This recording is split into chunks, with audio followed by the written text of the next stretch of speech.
Hey, Alexandra, come here. Listen, have you seen Cindy? Cinderella. Looks like someone has a crush. Cindy's back on the block? Oh, yeah, she's back. She's back and she's going hard. Merry Christmas, girl. Woo! I got some good news to tell you about me and Chester. I know what it is. You're breaking up with him. Thank God. Him to be cheating on you like that. Wait, what? You didn't know? White boy. Who is she? Her name starts with a D. Danny. Desiree. Destiny? You're making me lose my game. She's some white fish. Chester, did she know me with real fish? Yeah, like a real fish. Girl, like vagina and everything. Girl, calm down. It's not that serious. I will go with you under one condition. You must promise me that there's not going to be any drama. I promise. Look at me in my eyes and promise. I promise no drama, Alexandra. Whoa! What the? Oh, boy. Help me, officer! You didn't have to Chris Brown the girl. What did you do to her? Does your friend ever shut up? No. She's been talking ever since I met her. This one has one shoe. She from the hill. She hillbilly. Chester. Sinsen, who's your man? Who's hot piece for you? Cindy, what do you see in him? Talk to me. We've been out of jail for 24 hours. She started causing drama. She calling the police. The cops are coming. Come on, girl. Out here, it is all about our hustle. And that's it.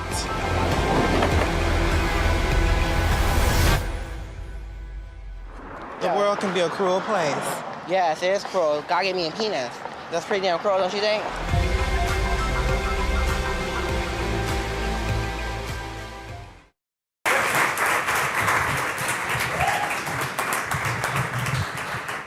So I am so happy that you're here. I love this movie. I got to interview James about it at Sundance before I got to see it, and then I've seen it a few times now, and it's hilarious. A few times. I've watched it a few times. I show it to people when they come over. I'm like, "You haven't seen Tangerine? Oh, I have a screener. You got to watch this. It's so good." And it's relentless. It's hilarious. It's sentimental in its own way without feeling that way. It's great. Congratulations. Well, thank you very much. And I want to go back to the beginning. I want to go back to the initial concept for this movie. I mean, where did you get the idea to make a kind of, I almost call it like a Dazed and Confused about like sex workers in Los Angeles? Right. I recently moved out to Los Angeles. I've been there for about 3 years now, and I just have found that city to be fascinating in the way that I thought the city was shot out by the studios, meaning that I thought that it's already been covered by mainstream Hollywood fare. And then I found so many pockets and little areas, communities that haven't had stories told about them and from them. So Chris Bergosh, who co-wrote the screenplay with me, we decided we wanted to focus on one particular area, sort of an unofficial red light district that's actually on the border between Hollywood and West Hollywood. It's the corner of Santa Monica and Highland. We're not from that world. We're cisgender white males who weren't very familiar with that area. So we decided Did that worry you at all, being a cisgender white male and trying to tell this story? I've definitely talked to people who haven't seen the film, and they've been like, "Wasn't that made by a cisgender white guy?" And I've been like, "Yeah, but who cares? It's really good. Like, it still tells the story very well." Well, our whole approach, we felt the only responsible and respectful way of doing it was to collaborate. We didn't go in there imposing any sort of script or plot.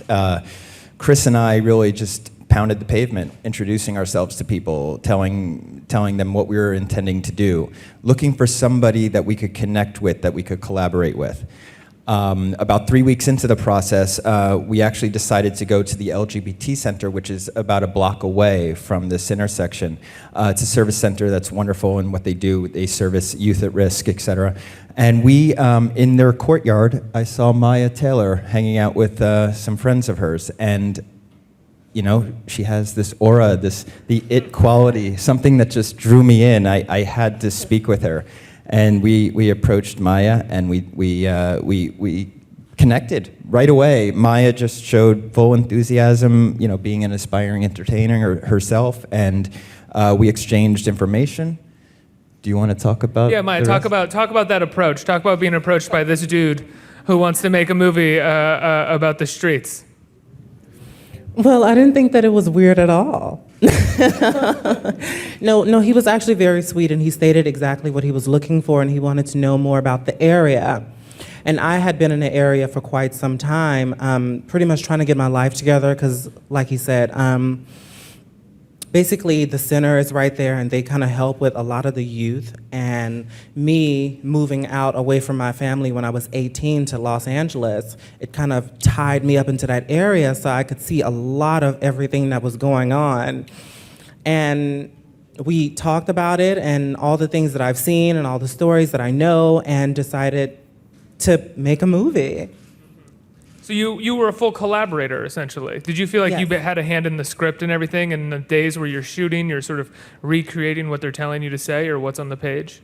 Well, in the beginning, there was definitely a script.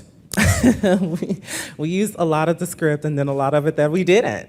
It was actually a script that was developed from all the anecdotes and stories that they had told us. And there was this one moment, I should go back because the other lead is Kitana Kiki Rodriguez. Maya introduced us to Kiki. It was one day that we were sitting in Jack in the Box talking, and Kiki comes in and sits down across the booth from us, across the table from us at the booth, and I just saw the two of them together, and I thought, dynamic duo right there. So we're gonna write two characters for these actresses to play. And it was Kiki who eventually came up with the woman scorned idea, which became our A-plot. And then we wrote this treatment, we passed it by the girls for their approval, and then from there it was a very organic sort of workshopping, and we continued to work together on the script all the way through post-production. I mean, we were writing along the whole way, finding this film.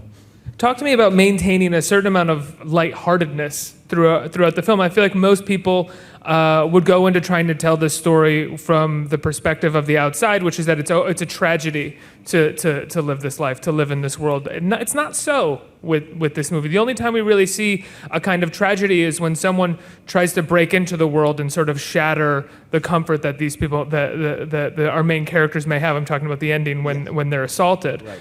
Outside of that, for the most part, they live within this world, although tragic it may seem from the outside, they exist with happiness, they're funny, they're living through it. Most definitely. It is definitely a tragic world and situation that these women deal with on a daily basis. But there was something that Maya told me very early on. Before I even met Kiki, I believe, Maya had seen my previous films. She understood my sensibility, my approach to characters, and how I wanted to focus on behavior, etc. And she said to me something very important that really dictated the entire style and approach to this movie. She said, I trust you, I want to make this movie with you. You have to promise me two things. Number one, make it as brutally realistic as possible, even if it's not fun to look at, even if it's on PC, I want the realism on the screen. And number two, I want you to make it hilarious. and I was like, what prompted you to say that? Well, because I had already lived in that world, so I knew the mood of the world, and I didn't want to change anything about it. I just wanted it to be real and raw, and plus I'm like that in real life. And I knew of the storyline, so I didn't want the movie to be very sad, like a theater just full of people. Nobody has time for that, with just sadness, no. So I decided, it needs to be funny, and plus our characters, how we are in real life, are just like the characters on the screen. Yeah, did you worry that humor would take away from some of the seriousness of the community that you work in? I think some people may worry about that. No, because everybody's going to have their own opinion on it anyway. So yeah, I saw it as a difficult balancing act that I didn't know how ready I was to approach it. But then I realized after thinking about it that it's these women who work that area. We all use humor to get through life. We all use our senses of humor to cope. But these women have to do it even to, at a much higher degree. And I saw that on a daily basis hanging out with them. The fact that they would, their the way they would interact. There was always setups and punchlines, and there was a lot of just humor in the world, in their world, and I saw that they were using it to cope. And I thought if I did not infuse that humor into this movie, it would be a dishonest approach to the film.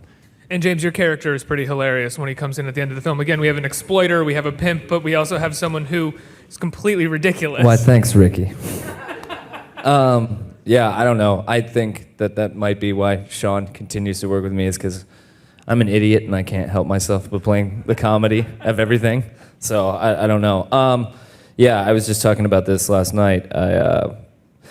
The character's based on a couple of real guys from that are in that neighborhood, and I sort of blended them together and then just amplified like the comic sensibility to it, you know, because I knew what Sean was going for, which this sort of Mike Lee-esque convergence of all of the characters in the film at once. And you know, once I sort of understood what we were making, I was like, oh, this is just going to be like an episode of Jerry Springer, you know, like by the time we get to the end.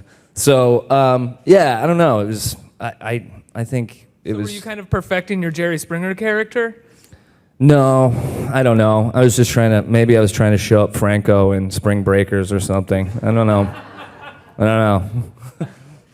Talk about the drug use a little bit, and you know, one thing that we haven't started talking about yet, and I don't know if people know, this movie was shot on iPhone 5s, and it looks beautiful, and we should talk about that, but I want to keep talking about the substance of the film a little bit more, which is the drug use. You know, I use Dazed and Confused as a reference, because in Dazed and Confused, everybody's smoking weed all the time, but you only have two characters who really seem high throughout the whole movie. Whereas in this, it's kind of similar. There's a lot of drugs being used, but you don't really have anyone seemingly get totally affected by the drugs that they're using. And they're smoking. Are they smoking meth? Yes. Yeah. Yes.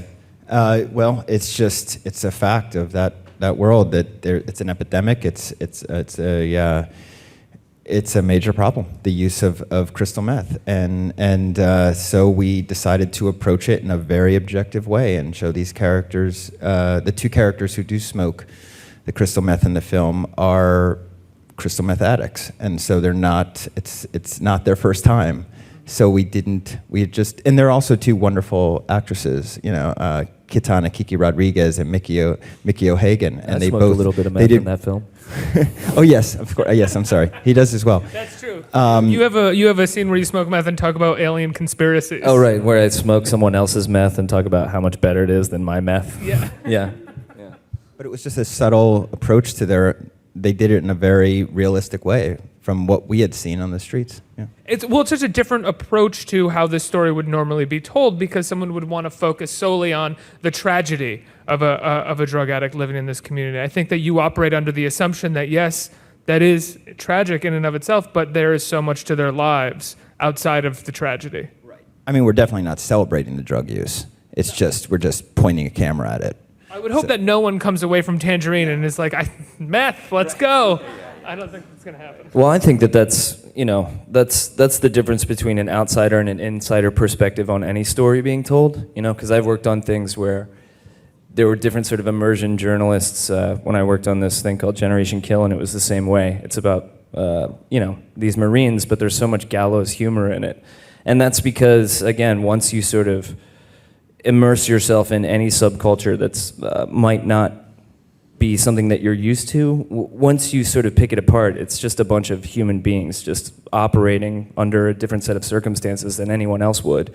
And so, you know, if you look at a world that you're unfamiliar with and then you just make a story that's your opinion of something, yeah, the drugs are going to be dark and the sex work is going to be dark. But unless you sort of start to try to analyze it and just take it for what it is, which is, again, you know, to me the movie is more about people and LA than it is about all of the sort of like the particulars of it. We actually always talked about the style of this film, and I think the iPhone actually helped us out in a weird way with this because we weren't able to use telephoto lenses. So we always said that we want to step away from the observational way of approaching these characters and instead participate in the day with them. Have the audience participate instead of just observe from a distance. Well, let's talk about the use of iPhones. Obviously, it was for a budgetary reason and then a stylistic reason. But did you know that it was going to be shot on iPhones before you got there the first day? Yeah. What did you think when he told you that it was gonna be on iPhone? You're like, oh great, here let's. I thought I was signing on for something real. No, actually, I was like, you got to start from somewhere. You're so game.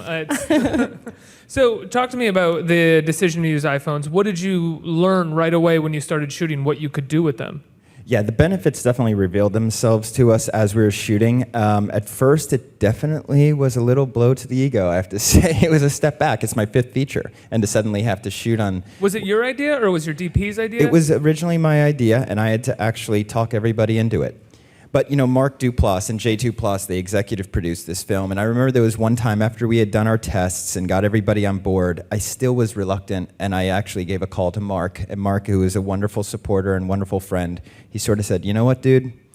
This is like punk rock. Let's go for it. And so it was actually that moment that Mark kind of gave me the thumbs up that I had the confidence enough to move forward with it. But basically, how it came about, and I'll make it as brief as possible.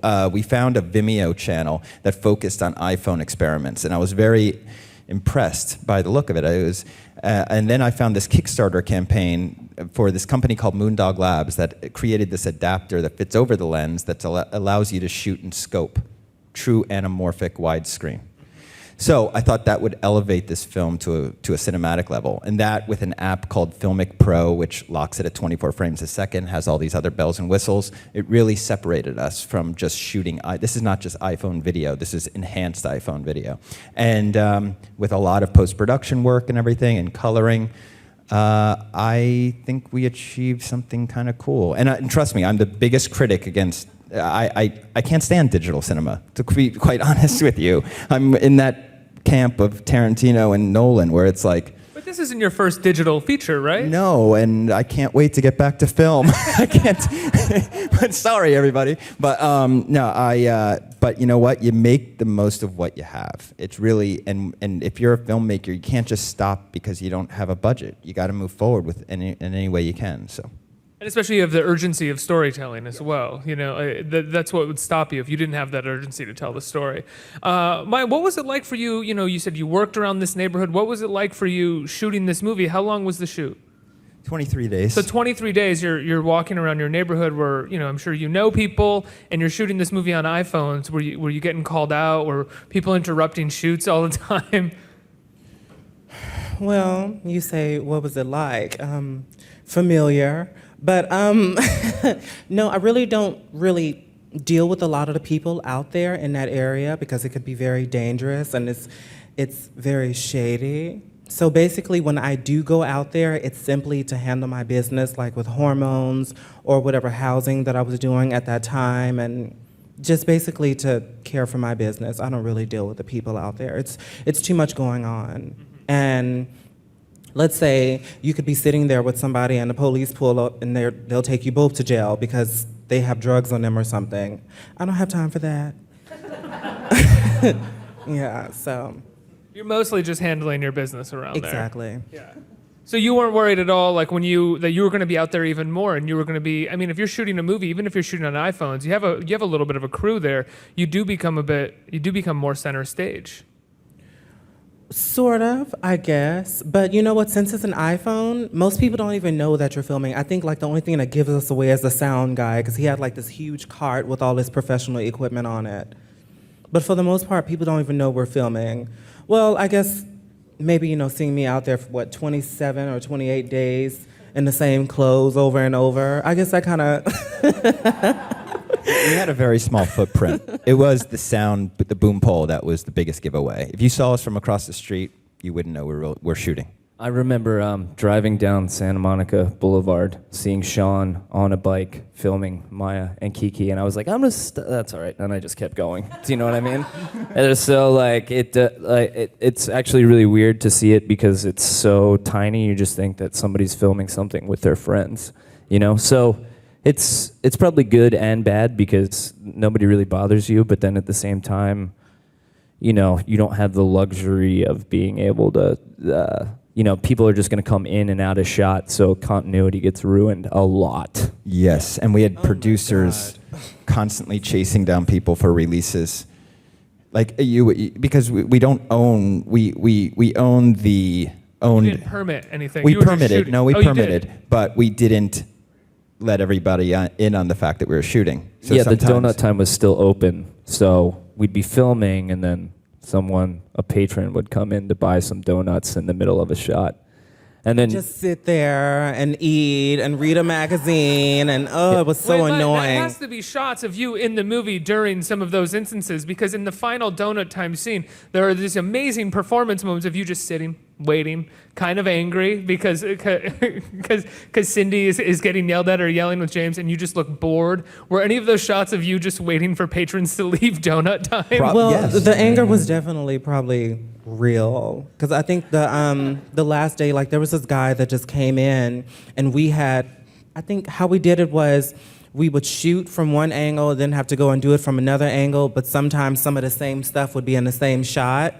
If that makes any sense to any of you guys. Okay, so this guy, he just comes in and he has like all these homeless bags with him, and he buys something, he sits down and he's just eating, and we have to wait and wait and wait, and I was so upset. Like, Well, we had to be respectful to the patrons, and we promised Donut Time that we would never interfere with their business. And But he only bought one donut. No, the guy. Well, yeah, but you like, know, it's just one he's a donut. paying Like, customer. It doesn't take that long to eat. and so Shi Ching was one of the producers on the movie. She plays Mama-san. So she was also doing continuity, but then because she was behind the counter, she would also sell donuts to people that were coming into the store to operate the register. Yeah. For those who haven't seen the movie, Mama-san is the woman working in the donut store, and James's character keeps going, Mama-san, I'm sorry, I'll buy a donut, Mama-san, I'm sorry. And her name Shi is Ching hates me in real life too. So. Yeah. Her name is Shi Ching Zhou, and she's one of the producers on this film. And I co-directed a film with her ways back called Takeout, which is about a Chinese takeout on the Upper West Side, and we did the same thing. So I think that's where we learned our process. We were just like, we will not interfere with your business as long as you allow us to shoot in here. Did you ever run into any interference? I mean, not trusting your own gut or talking to other people, again, about making this film and telling this story and not being a member of that community? It is so often a community that is even those who aren't a part of it are like, you don't have the right to tell that story. You shouldn't do it. Let the people within this community tell their story, because we as cisgender white men usually get it wrong. Like, I get it wrong when I'm just talking about it, and I need someone to be like, hey, you're an idiot. Of course, as a filmmaker who I would like to consider myself responsible in the way that I cover subjects, yes, of course I think about this on a regular basis, and my hope is that there are many more films made about this subject and the subject of the entire trans movement, and also and made by members of the trans community. I have done this before. I did this with Prince of Broadway, and I did this with Takeout, and even with Starlet. I feel as long as there is a collaborative way of approaching the writing of the script and everything, and everything from fact checking all the way through, then I'm hoping that's as legitimate as it gets. I'd also like to say, too, that I think there's an element about the subject matter hitting. It was just pure dumb luck that we happened to make this movie at this moment in time. And if you look at Sean's body of work as a whole, you'll see that it sort of falls in line with the rest of the things that he's, like Prince of Broadway is about a dude from Africa selling, DVDs and handbags on the corner of Broadway and Canal. And then, it's... So it makes a lot of sense that Sean would take this specific area and time, and it just so happened that this subject matter was hitting the zeitgeist at the same time. So there's an element of luck in there too, that the film is at the level that it's at, currently because of what's going on culturally. So I think that people should probably, not take the movie out of the context of Sean's entire body of work. Do you know what I mean? Yeah, absolutely. And it doesn't seem like people have. The film does an incredible job. It's sincere, and it's a great portrait. Maya, what were your thoughts the first time you saw the movie? When it was finally cut, what were your thoughts the first time you watched it? Well, that is when I first saw it. I didn't want to... Sundance? No. After everything was completely done, Sean had sent it to me because I didn't want to see it before then because I was still so early on into my transition, and I was still kind of giving mixed signals. So yeah, I had to, really wait. But I saw it and I was amazed. Like, it made me laugh. I didn't think it would make me laugh because it's very hard to make me laugh because I'm a comedian myself, so it's hard to make me laugh, but it did make me laugh. And I didn't think it would make me laugh considering the fact that I did it myself.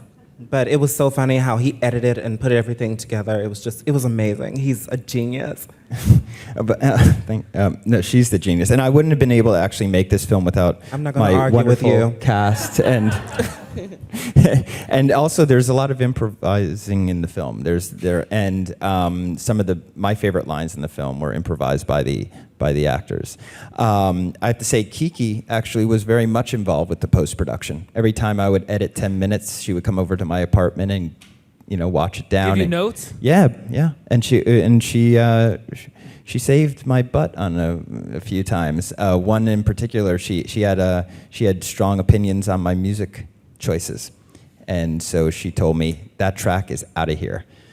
What did you put it in its place? Oh, I don't remember the exact the specifics, but I do remember that she was vital in that process, in that stage. She should have helped you when you picked out Toyland too. Oh. Maya didn't like singing Toyland. Oh, really? I did not. I just felt like it was so old. It was just too much. But you know what? I liked my version of it. It's pretty. We needed It's a public. very pretty. It's a great version. You're a singer, right? Yeah. I just read an interview, I think, with you today or yesterday that said that it was part of your reason for being in the movie. You said you would do the movie if you could sing in it. Is that true? That is very true. Is that part of your negotiation? Yeah. So you had to write a scene where she sings. I mean, you ended up building her whole storyline around that. Right, and we had to find, because of our budget, we had to find a public domain Christmas song in order for her to sing. And I'm just in love with the old, Laurel and Hardy, Babes in Toyland. So my producer, Darren Dean, said, why don't we do Toyland? It's a perfect homage to that era as well. Because we're using with old technology, new technology, we're mixing it all up with this film. So Toyland, I thought, was the perfect choice. Maya doesn't agree. Sorry, Maya. It's going on a soundtrack, though, and the soundtrack is getting released from Milan Records as the film is released. So it'll be on there. It was a pretty good choice now that, when I look at the film and, when I hear the voice of Toyland, I really wanted to do something by my favorite singers, Tony or Tamar Braxton. Yeah. What Tony Braxton song would you have done? I would probably do like Santa Please. It's really, really sexy and seductive, and it fits my voice very well. So. Well, you kill it with this song. Let's take some questions. Do we have some questions kicking around here? Hi, how are you? I had a question. Is there a moment in the movie that you feel like you wouldn't have been able to capture if you were shooting via like a more traditional means? Many scenes in the film. We, again, as I said, the benefits of this iPhone sort of revealed themselves to us as we were shooting. So we were able to shoot not only clandestinely and get us into tight areas and corners, but we were able to move the camera in ways that I never thought I would. My previous films, they're very locked down or handheld. They don't really go for sweeping moves, and all of a sudden I was finding myself doing these fluid, impromptu crane shots and stuff just because we could. How were you doing some of those crane shots? The second time I was watching, I noticed this shot where Cindy's approaching the hotel, and you have like a crane shot that's coming down with an iPhone. Painter's pole. I just asked him the same thing Painter's 2 days pole. ago. Painter's pole. Painter's pole. That's what I thought. Like you had just strapped the iPhone to a pole and moved. Oh yeah. And Did you have playback at all, or did you just play it back on the phone when you were done? So we'd have to shoot it and then look at it. Not good enough. Let's do it again. And there was one particular shot we had to shoot like 25 times to get it right. It was in the trailer, the one that comes down and goes up. But that's something where it's fun to experiment, but it was a pain. Yeah, I'm sure it was. But when you're watching it and you realize that it's being shot on iPhones and you're looking at what feels like a crane shot, it's beautifully innovative. It's so cool. Okay, next question. So, following the film success of Tangerine, which you guys shot entirely in iPhones, Do you plan on doing the same thing in your next film, or do you plan on going back to traditional means of production? Well, we shot this a year and a half ago, and just in the year and a half, the advancement in technology is incredible. I hear that now you can even capture 3K on your iPhones with certain apps, which blows my mind. I'm actually jealous of people shooting films today on a year and a half later on the iPhone. But to tell you the truth, I probably want to mix it up, and if I get the budget, I would, like I said earlier, go back to celluloid while it's still being produced.